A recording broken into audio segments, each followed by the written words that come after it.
What's happening, ladies and gents? Welcome to another great episode of our Smooth Club podcast, a show where everyday men discuss everyday topics. As you know, I'm your guy, Arrington Gavin. Joining me, of course, is Mr. Ciroc Fox, Mr. Cam Gottlieb, and joining us in the guest co-host booth this time was our guest from last show, Miss Marquita Bianca, back for another episode. Hello, hello, hello.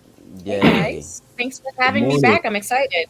Yes, so excited to have you on. We were having such an amazing conversation last show, so we were like, look, we did not want it to end, so we got to have it on for a part two, and just we want you in the co-host booth because we got to speak on some current event topics and want to get your thoughts on it as well. But before we kind of get further in the show, please, people, be sure to subscribe, follow us, continue to follow us. We truly appreciate it on all podcast platforms, whether it's iHeart, Apple, Spotify, Google. Like, subscribe. We truly appreciate it. Also, subscribe to our YouTube channel, Rugged Evo TV. We have seen a jump in the subscribers, so we truly appreciate it. Keep that going, and we truly appreciate it. And then we have some great news happening at the end of the show. We're gonna mention later. Oh, we get to announce it today. Oh, I was trying to pretend like I was cool about it, but you know, we're gonna mention it today. Okay. But y'all, man, I had to put on underwear. It was one of those situations where it's like, look, you know, I don't put on, Arrington. You know, I don't put on drawers before 12. I don't want to think. Okay, but I don't want. But I was so excited. Why does Arrington know that? And why does Ciroc think Arrington knows that? I feel as though like it's like that relationship now. It's like, Ciroc just tells me everything, Cam, and I just accept it. I just accept it. So. But look, y'all. I want to speak on. I want to ask Marquita this first topic today. So I've been reading about this these big red boots, right? These big red boots I see public figures wearing. I saw Diplo at the Knicks game rocking them. I've seen Janelle Monáe rocking a pair, and I'm like, what's the talk about all these big boots? They look cartoonish. I looked at the price; they're worth $350. So I'm like, Jesus Christ, what is up with these shoes? So and the designer is, let's see, it's by art collective Mischief, and so it's the talk of the town, and everybody wants them. They said they're comfortable. They said they think they're stylish, and now all celebrities are rocking them. So Marquita, I want to get your insight on these boots, these big red boots. Yeah, so I'll be honest, I don't have an issue with the boots, and I'll tell you why. You guys know I always have a thought process of where I'm coming from when I say something like that. But last show, we talked about that every piece of fashion usually has a purpose. And sometimes fashion can just be meant for art. So this particular red boot goes back to honoring just like the world of cosplay in the world of characters. So we have to take this boot for what it is. This boot is not a Louis Vuitton that you are going to put on to think that you're going to go to a red carpet gala. Now, does it mean that Pharrell isn't going to pop up on a red carpet in this boot? Because I feel like this is reminiscent of some of the things that he has done. Oversized hat. We've seen a bunch of different things. I don't know how now being the director for Louis Vuitton, if that's going to change anything for him with the style. That has yet to be seen. But we have to think about the origin of the designer of this boot. This boot also, or the designer of this boot also created the Satan sneakers that Lil Nas X with. So this isn't messed far. The world up. Now he made so many people upset with that. It was genius. So a big part of fashion is to provoke thought, is to provoke emotion, is to get you talking about it. And what are we doing? We talked about this with Rihanna's People. They did a great job with that, right? And so now we're flowing into this next big thing where not only are influencers hopping on it because, again, they know it's going to garner attention, but also we're working on, I think, what step 2 of them, because since they worked with Lil Nas X on that other project, now it's like, okay, well, what's next? It's where do we go from there? And this is where we are. That's genius, because the more I'm thinking about it now, it's like, okay, they're using it as a branding tool, because the people that they have shown wearing them, like I said, Diplo, Janelle Monáe, they haven't had really like recent projects. Like people, of course, they when you see them, they're like, oh, that's who that is. But you haven't heard too much of them recently do anything besides, boom, hey, they seen rocking these shoes. So what's up? So, Cam, have you seen some of the celebrities? You know what the boots that we're talking about? I just looked it up. Are we talking about these pieces that look like these boots that look like chess pieces? Yes. Like, Yeah. Yes, they look cartoonish. I know they showed they said the Dora the Explorer cartoon character. They said they kind of resembled those that are like what yeah, all I have to say is everything is not for me. Leave it at that. Man, look. Talk to us, Is it my turn yet? I've been patiently waiting in the corner. My baby been crying. Look, I'm about to take y'all on a story, okay? I want to take y'all back to 16-year-old Fox, right? Yeah, this man used to think he was the baddest mama jamma in the land, and there was haters on this 16-year-old Fox. There was haters. And one time, I remember I was smoking weed for the third time in my life, conveniently, and I was next to a hater, and we saw Astro Boy pop up on Cartoon Network. And I leaned over and whispered and said, I can pull a bitch in them boots. Now, fast forward to 2023. Talk to us, Rock. Man, look, I love these boots. Look, I love when fashion goes. Is what you're saying. I love when fashion makes something that scares 99% of us and motivates that 1% to be like, bitch, give me a pair. You know what I mean? Like, that's me all day. I'd wear them boots, no shirt, and some custom Foxtail Studio Hoochie Daddy shorts with confidence. I was agreeing with Ciroc until he said the Hoochie Daddy shorts. I was waiting. I can't wait till July. oh God. And people gonna be like, they're gonna be like, ain't your feet sweating? Nah, these the type of boots that keep your toes the temperature you want to be kept. I'm telling you. Oh my God. Arrington, you brought up a really good point with how let's talk about like the world of product placement. So when we think about product placement and then we forward that thinking to influencers, where now we're placing them in situations where we can create stories around them. That fashion is used for that all of the time. Every red carpet that you see has a mixture of people. It has your A-list celebrities that are the ones that you're seeing all the time. Then it has, your B-list, where it's like, okay, they're still in the mix. They have current projects. They're still relevant. And then we go to your C and D, where we're like, okay, they needed to create a story around them in order to kind of bring it back. So things like this are a perfect opportunity to mix all of that together. Not everybody is a Beyonce where she can drop an album, not tell you about it. It can happen at midnight and then she's sold out by the time 6 a.m. comes. She has a very locked in, relevant process and system that works for her. Then you have a person like Rihanna where her team builds an entire story out of something currently happening. And now that gives her a certain amount of momentum. So this boot is a perfect opportunity for a lot of people that you are seeing to keep that conversation going, because here we are mentioning, their names, and who knows if they have current projects. But it's nice to know the influence and the power that fashion has behind it as being something for communication. See, Marquita, this is why we had to have you back on. It's just it's too much great stuff coming from you. And again, I mean, as of right now, guys, we know Ciroc will love to rock them. So maybe on a there's never been a cartoon character's outfit that you was like, bitch, like for real. Because I can name at least 6 or 7 folks who got the drip. Wait, okay, name a couple, because okay. Ideas. You never thought about pulling up in a Dexter Laboratory fit, like. You never thought about, you know what? I'm about to kill him with these gloves. You know what I mean? Like, I'm about to pull out this Dr. Evil look, man. I'm about to tear it up. Never. I don't think, and Dexter was my show. Not the outfit, though. Not the outfit. It's like, I was never looking at the outfit. I was more But there's a way to modernize it, though. It ain't got to be exact. It's just those references, the colors, the I But got you. man, I I'm got telling you. you, there's a way to boy. There's a way to do it. I come out in a Power Ranger themed boy.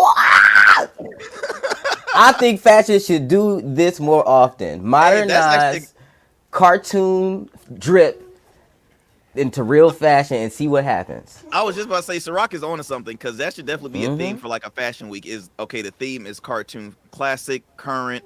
I mean, that is actually that's it's funny that you said Yeah, that you because that's can't actually take the pretty easy dope. route either and just do the exact thing that they was wearing. No, that's lame. People do that Mhm. all the time. You gotta make it like, how What do would you think? somebody rock this to the club?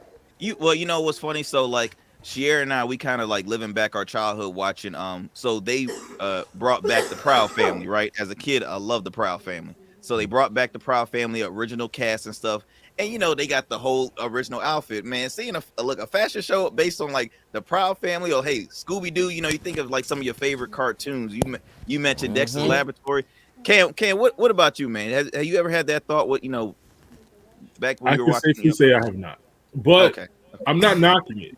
I'm not knocking it. And I actually like where Ciroc is going with this, with the Mm-hmm. different flair and like taking elements of what these characters were. I mean, honestly, that's what cosplay is, right? But taking Mm-hmm. the Yeah. element of these characters and flipping it into something that people would actually wear. I actually think that's dope. Again, Just recently I seen some Gundam suit styled shoes, like a concept of the cartoon or the anime Gundam suits. There's these like mechanized robots, and they put that style in a shoe form, and these shoes look like they could rocket you off into space, like they fire though. So I yeah, mean, I'm just curious what can happen if we keep pushing forward in that direction. I know some fire can come out of it. it sounds like you Absolutely. should be in this field, Ciroc. That's what it That's what sounds I'm like. saying. That's hey, Marquita, could you Come on, bro. from the expert, do you see Ciroc is on to something right now?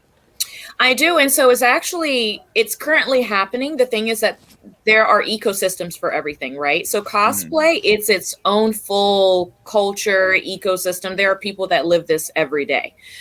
So they're actually sitting with the same thought process that Ciroc has. They're like, man, we've been doing this forever. Y'all are just now catching on to wearing something like the red boot. They're walking out of their house, especially in the places that we love, New York, LA, overseas.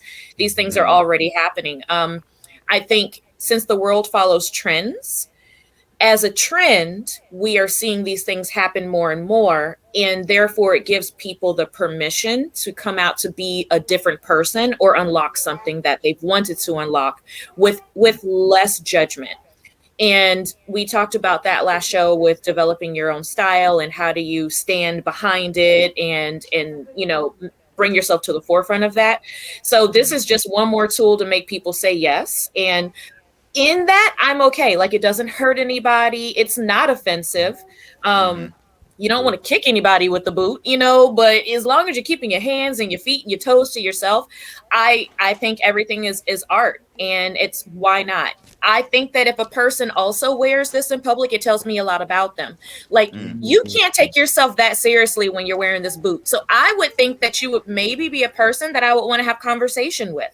Maybe I'm going to say hi to you. Maybe something like this can start bringing the world together instead of Mm-hmm. separating it, because we can read it for what it is. You have a style. I have a style. Let's talk about why you like what you like. I'm going to listen, and maybe we can kind of just open up our hearts more instead of leading with other things. Dope. Agreed. Wow, way to start the show off. Look, I'll move on to another topic. This time, leaning more to sports. So, Deion Sanders, current head football coach at University of Colorado, he was on a Rich Eisen show. Rich Eisen is a popular sportscaster. He's mainly on the NFL Network, but he has his own show on a Roku channel. And he had Deion on, and Deion kind of he's been slammed for some comments that he made. So he was talking about the recruiting process, what he looks for in a quarterback, what he looks for in an offensive lineman, defensive lineman. And he had said that, when we're looking at quarterbacks, right, I'm looking at GPA 3.5 and up. I'm looking at got to be in a two parent household, right? I'm seeing got to be smart. That's what I want to look when it comes to a quarterback. Now, he said Defensive lineman, oh, totally different. Single parent household, barely making it. Uh, uh, uh, Mom is barely, barely working, coming from He a, said this out loud. bro. I look. I will show. I will read his exact Even quote. if I'll that read his is what you exact do, quote. you ain't supposed to tell people that. That's You what I'm ain't supposed to saying. say it. Look, okay, Like, the so strategy might make sense You in ain't theory, supposed to but say like, it, come well, man. on, look, bro. this is what he said. This is the direct quote I'm reading right now. As for quarterbacks, he said, "Okay, well, we have different attributes: smart, tough, fast, disciplined, with character. Now, quarterbacks are different. Quarterbacks, we want mother, father, dual parent. We want the kid to have a 3.5 and up because he has to be smart. No bad decisions off the field at all because he has to be the leader of. He has to be a leader of men. Okay, now He's that's as he is far as wild. for the quarterbacks. Now let me look for the defensive lineman. Defensive lineman, total opposite. He has to even, let's see. He went on to give me 1 second. Okay, single mama trying to get it. He's on free lunch. I'm talking about just trying to make it. He's trying to rescue mama like mama barely made the flight. And I want him to go get it. It's a whole different attribute that you look for in different positions. And that's what he said about the difference between the two. So he's getting a lot of heat. So Cam, what I mean, like, what's your thoughts on your first take? I want to start with Cam first. Cam, what's your thoughts, man? He deserves all the heat that he's getting. Like, what is he saying right now? So if you come from a single parent household, you're Mhm. a boy raised by a mom, you can't exhibit any Form of leadership leadership qualities. You or can't be either smart. brains, like You can't play the position of quarterback. Like, dog, you are wilding out. And if you like, and if you do come from that environment, then you're the thinkless player that is just a straight athlete. You're like, what the fuck are we saying right well, now? the worst part is like everybody, it's all about that individual. It doesn't matter what living conditions, because I've seen people come from the best living conditions, best household, great parents, working hard. They turn out to be a troublemaker. I see the opposite, or I see, a good kid working. So it's like to say that really, and it's man, it really it irritated me because like till I was 7, I was living. My mom was a single parent, right? And I was in a single parent household. Hey, she did an amazing job. We had I had an amazing family. My father was still in my life. It wasn't like he wasn't in the picture, but until they weren't together. So when I first heard that, I'm like, whoa, whoa, whoa, whoa, whoa. I feel like you're just like uh uh lowering the standards Do we for think there's an further element? opportunities. Do we Hmm. think there's an element of colorism here, or is he just strictly speaking about upbringing Like he want a light skinned quarterback and a dark skinned I defensive end. well or here's the white th- well or here's the white? thing. Here's the thing. His What are we really saying here? You know what I'm saying? Like, you you gotta know sometimes kind of look beyond what the words are and see yeah what the inference is, and I'm not comfortable with that. yeah colorism wasn't the first thing that came to mind. It was just mainly like for one, poor choice of words, and then two, are you saying that people that come from two parent households are more like, I'm looking at it more like a brain thing, because in the positions, every coach will always say take away living conditions, but what's the student's GPA rate, right? When it comes to recruiting, what's the student's GPA rate? Because I mean, being an athlete in general, especially in football, you have multiple plays you have to memorize, all that good stuff, and then being the quarterback, you the leader, you got to memorize and be the play caller on the field. Sometimes you might have a coach, off the field that's calling it, but you have to call out those plays. So if he could have just said, okay, for a quarterback, we look for at least a 3.5 or a certain GPA and up. Defensive lineman, same, but I mean, not like I would have.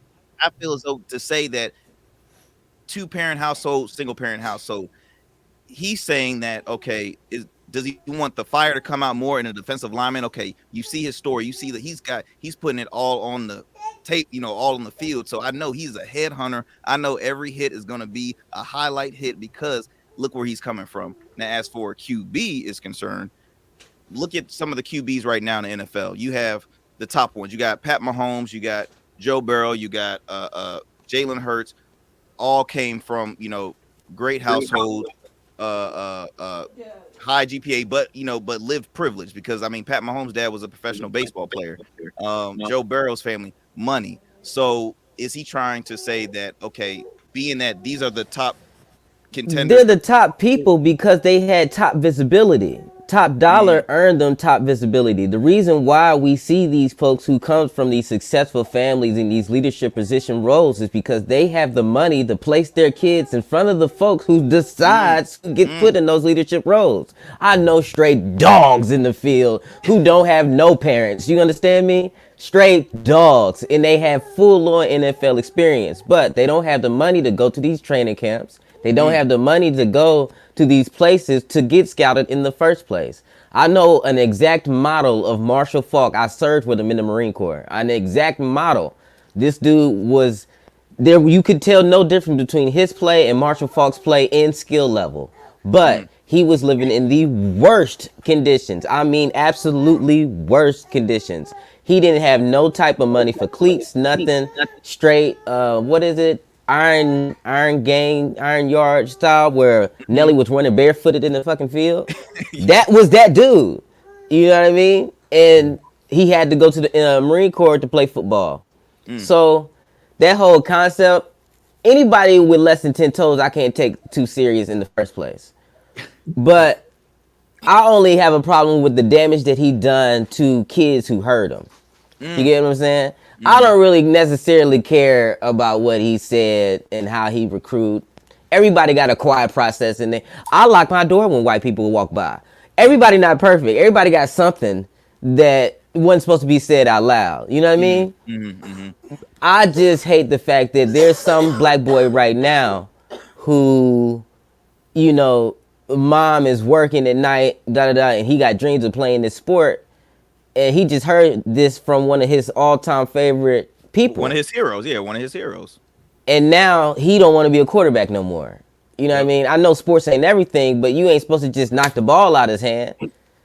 Well, and the worst part is, it's not like Deion is still like off the hook with some people that are pissed the fact that he left Jackson State to go to University of Colorado too. So this does not make his case any better at all. Because I would have left. I would have left. I'm sorry. That money was crazy. But I'm just saying, to me, it's like people still haven't forgot that, and now it's like they're just more pissed because they're like, well, let me backtrack on how, because even the people that were defending Deion, they're like, well, let me backtrack and be like, what? Two things can be right at once. Two things can be right at once. Arrington, if the Breakfast Club offer me a contract right now, fuck you. That's just how it is.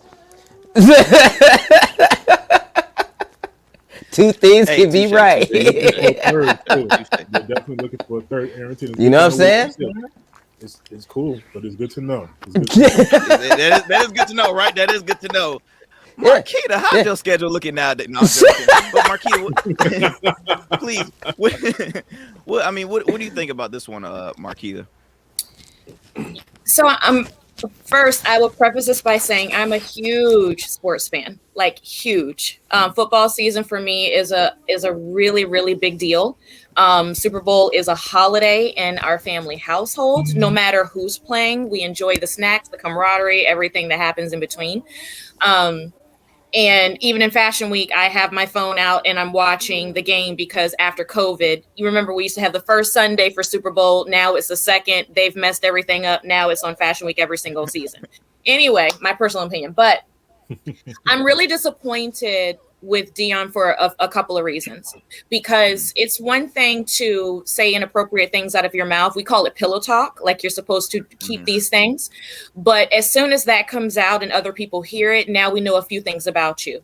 I think that this speaks more about Deion in his lack of compassion, his lack of situational awareness, his lack of emotional intelligence. I also think that it speaks about his lack of his own ability to be a leader as a coach, to think that he can put together a great team without having to use these as parameters. It's very disappointing that this comes from a Hall of Famer. It's very disappointing that this comes from somebody who we look at as an iconic figure within football history. Yeah. So, like, you're just not supposed to say or talk about things like this. Your mind shouldn't work this way if you are in such a high level position. as Deion Sanders is. So if we were sitting here having this conversation, whether it be Breakfast Club or Skip Shannon, like everybody's going to be saying the same thing. Like, really, Deion? Like, you would say that? We expect so much more from you of all people. Yeah, of all people, you know, like there are some people where we'd be like, okay, you know what? We expect this from this person. This person's a troublemaker anyway. If I were thinking about Deion as a coach, I would think about somebody who would be able to go in the trenches no matter where it is, pull somebody and have that development. I would expect for him to come from the direction of saying we're going to develop programmings in order to facilitate the things that we need versus I'm trying to find like a TikTok star that's going to come to me all the way prepared and ready because of circumstances that they didn't even make choices about. So it says way more about him than it does about any of the people, even if he found somebody under this circumstance that was great. Because you can be great under these circumstances, just like you said, Ciroc. You know people in the trenches. That shouldn't matter. Should the support be there? Absolutely. But we're in an era of where we need to be focusing on mental health anyway. So if you come from a background that's not supportive for the mental health that you need in order to be great in your job, we need to have programming around that. That's common sense at this point in time. I hope that the parents that have children that he's talking about for these quarterback positions where you have to have this 3.5 and this, I hope that they're the parents that are going to say you're the village idiot. And our child's not going to play for you, and we're going to fight for them to be somewhere else because my child is not going to play for a man who thinks that that's okay. If you're looking for a high-level person, you need to understand that those high-level thoughts go all the way around. You're not high-level in this area over here, and you're missing common sense over in this area. The parents that are rushing to sign up to be in approval for their kids to play with Deion, I will worry about them too. Where's your thought process? But you do know that Hall of Fame, you got to understand how heavy, I think you do understand how heavy it is. That Hall of Fame title got weight. Some folks won't give a damn. The name Deion Sanders has weight. So it is going to be people who will be even offended by what he said and still fold under that pressure. There's ways to play the game, literally and figuratively. Yeah. There's ways to play the game. I get it. I get foot in the door. I get, this might be our only way out. Let's see where this like I get all of those.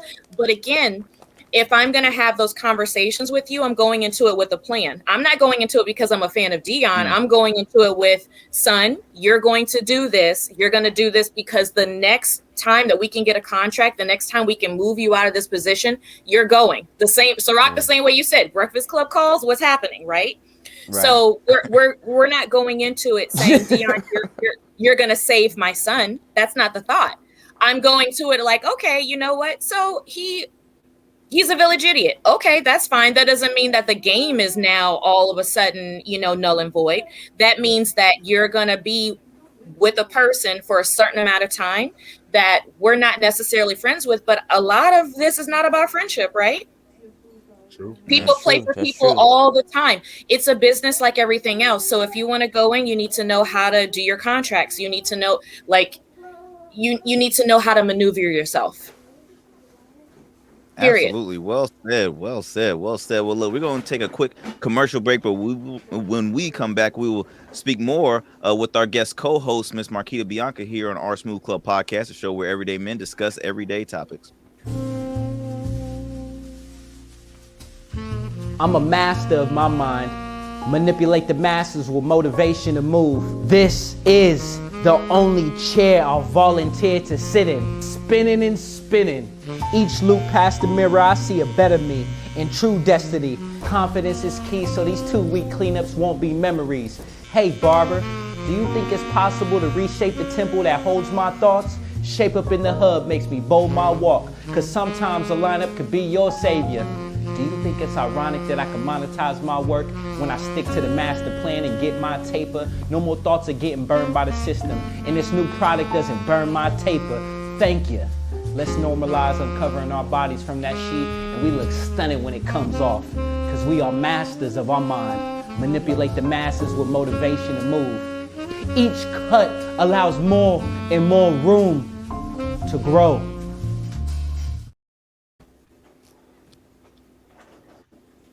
Man, that's a very passionate barber advertisement. Like very, very passionate. You would think he's like trying to change. It really is. Like It really one is. cut with one cut more to reparations or something. Like I also have to say, Ciroc, Arrington is getting smoother and smoother with the transition. Oh, I didn't want to jinx it. Bro. I didn't want to jinx it. I wanted to jinx it. I wanted to go ahead and let him see. I wanted to see him win because now his stuff about to start acting up. Nothing about to start working. He about to start responding to questions like 2 minutes later. Hey, look, y'all need to stop now. Y'all need to stop. yeah. Y'all need to stop. Okay, go ahead. Last episode, we were talking about education and things like that, and I brought up the point of how we ask 17, 18, and even 19-year-olds alike to kind of choose the path for their future, right, in their education choice. And we got cut off, but I know, Marquita, you were about to jump in on that topic, so I'm very interested to hear what your thoughts are circulating around our education system and kind of how that goes. Yeah, so this is a topic I can speak on all day long because I think that since it's the beginning of your life, it can change things. It can alter things in a way that can either benefit you or the latter. And depending upon your support in that area can really help springboard how full your life is going to be. And so when we were talking about it last week, where we're being forced at the age of 17, 18 to make really finite decisions. Mm-hmm. At that time, a lot of the point is that time is no longer on our side. Because usually the decisions that we're making lock us into long-term contracts. When I say long-term contracts, like a life contract, I'm talking about 4 years of college or 2 years of college. Mm-hmm. 24 months to do something is a really long time. 2 years of your life where it's not the road that you're either choosing for yourself or really what you want to do is a really long time. But if we think about time in the concept of if you use it on the offense instead of the defense, like making a decision at 18, you're on the defense. You got to do something, and if the conversation with your parent is you got to do something, I love you, but you got to get out of here. You can't do it in this house, all those types of things. If we take that conversation and move it back 4 years and we start grooming and we give them 4 years to be able to say, you know what, now that decision doesn't have to be finite. Right. Let's make some mistakes. Yeah. Let's try some things. Let's see what putting your foot in the water in a few things. Now let's have some parameters around it because you're not going to go and spend all my money trying to find your way. And then we all end up broke, right? Like let's put some containers around it. But a container around something with support is way more effective than having a forceful, finite decision to have to be made. Yeah, I love it. I love it. Yeah, I just think the system that we have in place, while I don't have the ultimate strategy around it, and I love the way you say we start maybe grooming a little earlier. I just think so much money gets wasted by families forcing their kids to go to college because they think that's the ultimate answer, and it's not for everyone. It's just not. I went to school for business administration, concentrated in marketing. Kind of used it, not really. Now my passion is in audiovisual. You know what I'm saying? So like, and this came in like the second or third phase of my life. So I don't know. I like I said, I don't know what the exact answer is, but I know that how we currently have it, I don't think that it's a good solution for most of our youths.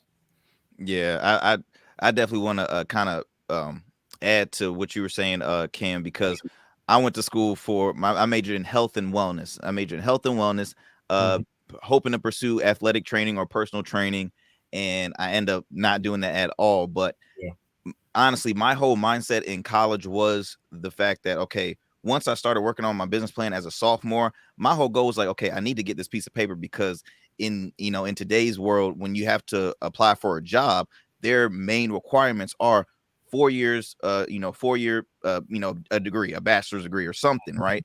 And that's what they, we That's used to changing. see.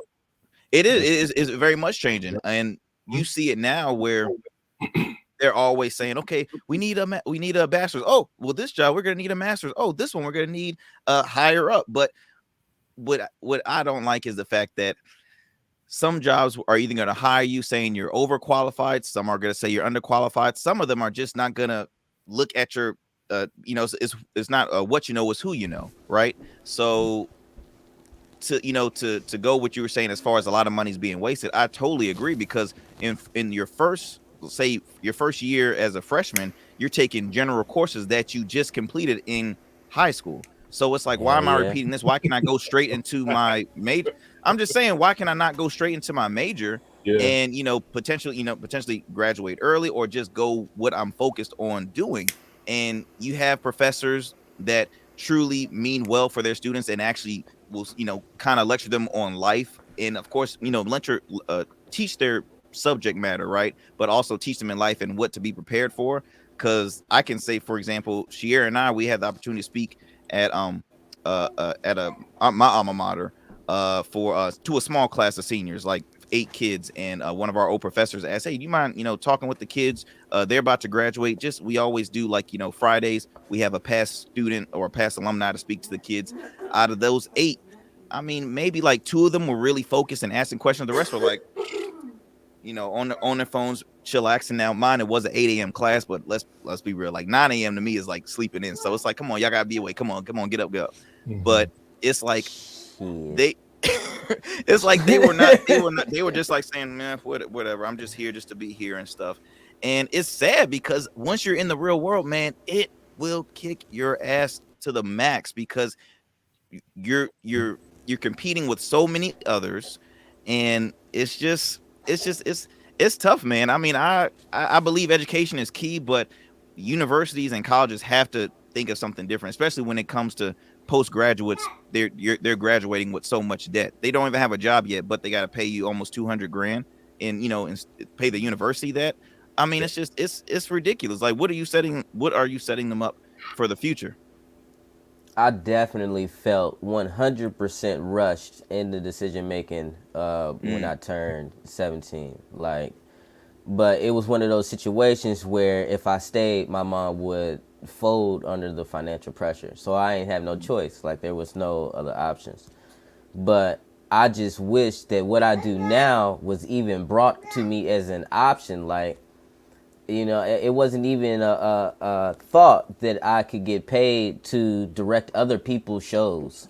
What? Like, it wasn't even a thought that I could be paid to be at a control board for a station. Yeah. It wasn't like, no one ever even told me these things were jobs. I found this on accident. Like, I found this because I was on stage on by accident and saw people doing things and pressing buttons, and I'm like, man, what is that? You know what I mean? All this stuff was purely because I was a lost soul trying to find something. And I just got lucky or blessed or whatever you call it. The stars aligned, whatever you'll float your boat. I found it. And you can't help but think that there's thousands of people who didn't. There's thousands of little black boys, little black girls who simply feel totally lost because the options are not provided to them, and they just simply don't know what they can do in the future. You see this short little spectrum of the people who's around you. So you say you got a mortician, you got a doctor, you got a I don't know, a grocery store worker in your family.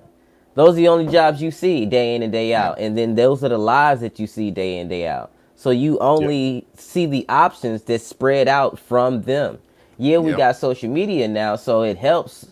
It definitely helps with that for kids nowadays.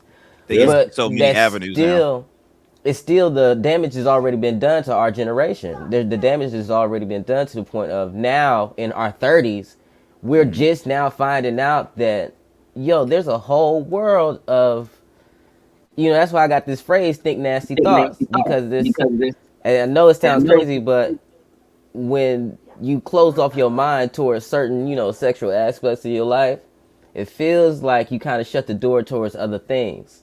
You start to think a little bit more nastier thoughts. You get a bit more open to even more things outside of the bedroom. It's a book I'm writing. Don't worry about it. I'll plug it when I'm done publishing. But where are we going with Cam? Where are we going? Where are we? I had to do. I had to do a quick plug. I had to do a quick plug. But but you get where I'm going. It's just it's kind of sad that there's just so many people who they didn't know that a whole world is available to them, and now they're just not finding it at 35, 40, 45. And they're living their life happy now, but damn, all those years, Well, the key word that Marquita said last show was that, I was listening when she spoke on just different alternatives, showing kids different alternatives. Because, thank God now you see some college athletes with the NIL, right? If they didn't have, if say for example, if they were injured in college, oh God, this is how I'm gonna try and make it for my family. This is the avenue I was gonna do. What am I gonna have now? What's left for me? It's fortunate now that they have NIL deals where some athletes can make a little money just in case if that happens, they can fall back or make a name of themselves and build up a brand and starts pointing them in different alternatives. But that's just for athletes alone. For students, I knew a lot of guys, man, that just, whether they didn't come back another semester and said, well, I'm going to transfer. Oh, wait a minute. This school doesn't have the same requirements. They're not going to take all my credits. Man, I got to start from scratch, or I'm just going to start working and not even think about school. So it's really important to to explain to teach kids, teens at that young adolescent age, about different alternatives, because they're intelligent, they're very smart. The fact that they can do on the phone, the fact that they get their insights from different apps, they're very educated. But again, they're not being shown that or taught that in schools, in my opinion, schools. I know I said I didn't have the master plan in this, but I think Marquita touched on it, and Ciroc was on the exact same page. I don't even know if they were cognizant of this, but like the grooming process needs to start early. And I think when I was coming up, it was college or bust. That was it. But now we're in a world where we're exposed to so many different things because of the internet. A 14-year-old child can garner an interest in something that they may not have even be exposed to in their environment. So now you see these things. Hey, mommy, what I want to learn about that, right? So now I feel like it falls. Maybe some parents may not be equipped to do these things, but if we start looking at the school systems and things like that, and I know that's a whole nother rabbit hole, but I think that's where it should start. So, my teacher mind wants to help break this down to parents in a tangible aspect. If we focus on 4 categories, and if you're a parent, it doesn't matter how you grew up, you need your child to be good in 4 areas: people, places, things, and a wild card. If you are, and if you can, a parent can sit down and write out a list with their kids. And again, it can be the most basic list. I need you to be good with people. What does that mean? I need you to have social skills, and I need you to be respectful. Let's list out ways of how we can really get good at that. Places. Let's think about some places that can open up and expose you to things that you've never seen before. This can be as simple as going to have a coffee in an affluent area in your neighborhood, getting out of where you are. The difference between paying $4 for Starbucks and $8 at a really ritzy hotel or something. And sit down and have that and people watch and look at how people are acting and get out of our normal surroundings. And again, that's just a very loose example. Yeah. We want to teach our children how to be good with things. This means respecting property. It means respecting yourself, being able to have that critical thought process of, well, instead of going and doing this, which might be wrong, how can I make a better decision over here to to do this thing over here. Yeah. Then when we talk about wild cards, that's when we're looking at something within. Like, okay, so mommy, my wild card is this. This is my talent. This is what makes my soul burn. You know, this is what lights me on fire. This is the way I can see that maybe I can serve the world. I don't know if it makes sense. I don't know how I might make money from it. But if I'm having the conversation with a youth about what's the wild card factor, and let's list down some of the things, when they start to tell me, well, I love music. I love to run. I love seeing people happy. I love, and again, this can be whether they're 5, it can be whether they're 14. The answers are going to be different, but it gives you a blueprint in those 4 areas of how you can align yourself with your child to not tell them what they're going to do, but find out what are all of the interests and also what they hate. So we can make a plan together and we can approach these decisions together. Again, time always being on our side is going to be the number one priority. Time on our side, even when we're an adult, it helps, right? You got a bill coming up. If you got more time to pay it, you got time to make more solutions. When it's due, it's due, you know? So we want to think about that with the kids. 18, time's up. Okay, so now even at 18, we need to make this list of these 4 things. And over the summer, we're going to operate and we're going to be really intentional about getting you really good in all of these 4 areas and making that goal plan. So that way nobody feels like, you know, they're alone. That's a blueprint that I use for our school. It's how I like to talk to our kids. It allows me to put the ball in their court. So Miss Marquita's listening instead of telling you what you should do.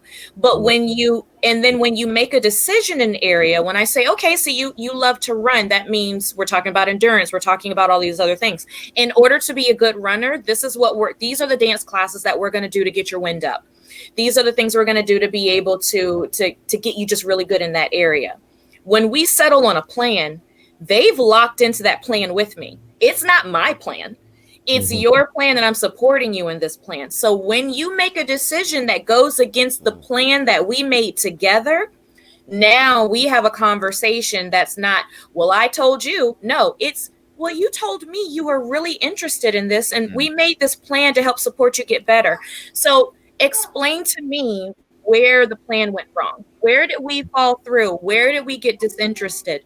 And that communication from that starts and continues to just build stronger character. Love it. Yo, I feel like I just watched a TED Talk. Like, I mean, like real talk. No. I'm like, look, you definitely did just watch a TED Talk. I'm like taking down notes. Like, okay, people, places, things, wild card. Look. We gotta make it dumb simple. Y'all reacted to her like she Drake. Now y'all. First of all, Drake could have easily provided information like what Marquita just did. I'm just real. Drake ain't gonna ever provide jewels. They hit us like with the more you know. Like they got man. Wheelchair Jimmy ain't giving out them quotes. Wheelchair Jimmy is not giving out them jewels like that. All right. Y'all remember when Captain Planet used to give those little tidbits and then all the kids would react to him like, oh. She was Captain Planet. She was Captain Planet. And y'all was the ring bearing motherfuckers. It was dope. It was dope. Marquita. Oh, were you about to say? Marquita, no, I was gonna say. Well, and so to your point, Sirach, it's really common sense things, but it's one of these things that we don't sit down to kind of do all 4 at the same time, and we don't do them intentionally. And that's really, so somebody helping you say, let's work on all these 4 things at the same time. Just as a normal human and raising a child, we're working on one of these 4 things at any given moment, right? Just as a parent, it's in you that you're like, okay, I need to bring out the best in my child. What does that look like? Well, usually it comes from us reacting to something that they did wrong, which cues to tell us that as a parent, we have to teach them how to do better. What we're saying is we want to make a list so we're on the offense. So before you even encounter something that's going to be detrimental to you, we're having the conversation about how to critically think to either bypass it or do something really high vibe, high level. Yeah. What's your take, Marquita, and guys? I ask y'all the same thing, like on vocational schools, because when I start hearing about vocational schools, to me, those actually they sound more like that's where students, because right when you graduate from a vocational school, that puts you right into that avenue that you're pursuing. So if you're going into culinary, fashion, medical, I mean, if you want to be a firefighter or surgeon rescue, they kind of already put you in that boat where you have the option to go to college, but you still have these credentials. So when you graduate, you're already you have the credentials what they're asking for. Would you say like vocational schools, I think, needs to be more funded more and talked about rather than kind of being on the back burners? Yeah, I think I love a good vocational school. I would like to see vocational programming be expounded on and extended. I don't want where we have students think that they either need to go into car repair or cosmetology. Like we need to, we can do better to be able to expand the programming in those scenarios. It's like telling a boy, oh, you're tall, you need to go into the NBA and play basketball, and we're only working on drills and shooting with you. Well, he could be a doctor. Like, you know what I'm saying? Like, why are you putting him in, you know what I'm saying? Like, you're only giving him one decision. So while I love vocational schools, I think that if we can expand on education in that area, fantastic. I also think that, and we have a problem with programming being cut off in our schools. Creative programming, performing arts programming, those types of things have, had a trend of being cut. If we can get those back on track, a lot of these things, if y'all remember, we had to take home ec. We had to take, there were things that when you graduated school, you knew how to do certain things, including you knew how to write in cursive, so it's a totally different ball game. Baking cookies and speaking Spanish. Hello. You're eating your cookies, you're saying hola, abuelita at the same time, so there's a lot of things that are not happening that were standard in our school. But the vocational schools and adjacent schools like myself, we have to come as an ally to say, it's not that you guys are getting it wrong. You can't handle it all. The world is moving way too fast for you to even have to want to handle it all. That's why we don't have to do life alone. So as a vocational school, if we pay attention to, this is where the world is, this is the void of what is not being provided. Let's write that programming, stick it in there, and give everybody way more options. And I really think that that's going to help in all areas, especially with the mental health of our kids. Absolutely. Wow. Well, Marquita, I know you have to jet, so we truly appreciate you putting up the time being a guest host with us. Guys, I want to stick around because, like I mentioned before the show, we got some good news to share. So we're going to go to a commercial break, but we first want to thank Marquita much. Thank you. How can we continue to support? How can others continue to support and follow you? Yes, I'm Marquita Bianca everywhere on the internet. MarquitaBianca.com. I follow her on Instagram. She didn't follow me back. So I'm going to disrespect this part of the interview. Don't do me like that. We're gonna change that right now. We're gonna rectify it. I'm Marquita Bianca on Instagram. Biofusion.com is the name of my beloved school. We would love to serve you if you're interested in any dance or creative arts programming. Studio F Showroom is my fashion closet and crown adjustment agency where I serve women who are transitioning out of traumatic situations. So any of those, you can find us. I am literally going to go and follow Ciroc right now. It has been such a pleasure, you guys. Thank you. Thank you for thank you. I'm a follow back. I really appreciate you guys. It has been an honor to be with you for the past 2 shows. Absolutely. Thank you for coming. Awesome. Take care, my friend.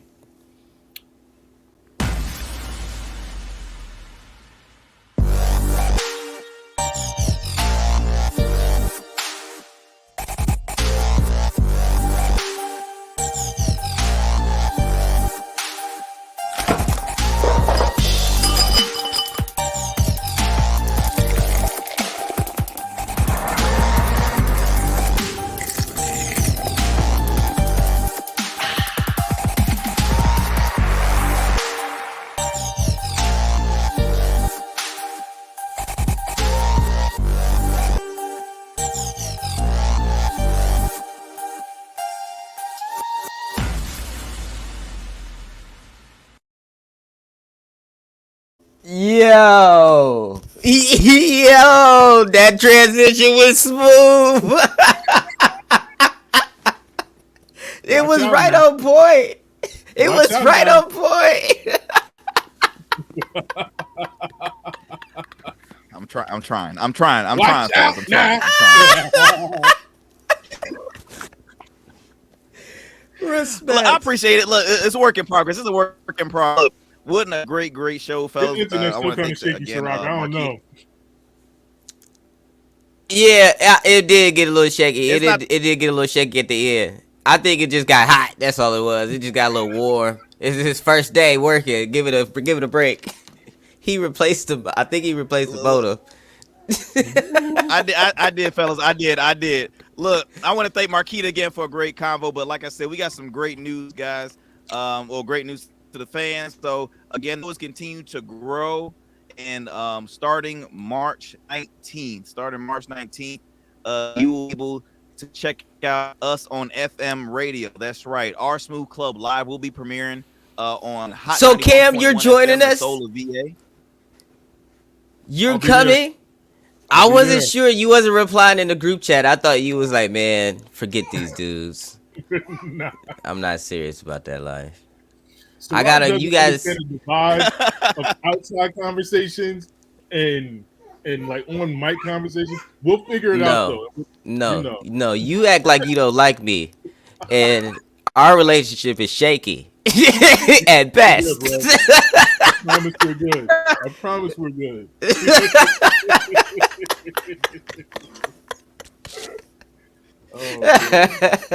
But man, I'm so excited the fact that I get to, we gotta. It will be a weekly show airing every Sundays at noon. For those who are not in the Hampton Roads area, no worries. You can download the WNSB app; it's free, or you can listen to us online at WNSBonline.org. So hey, there's no excuse. Of course, continue to support the podcast, but now you can also check us out on FM radio. So we're excited. We're gonna have some great guests, talk on some great stories and things like that. So again, be ready for March 19th. Yeah, that's all I gotta say, fellas. That's all I gotta say. So I think one of us should start doing the outros, because you like, your transition is great, but it's just you lose all your energy. I be thinking maybe you tired by the end of it. Are we still live? Are we still recording? My man, I thought we was still.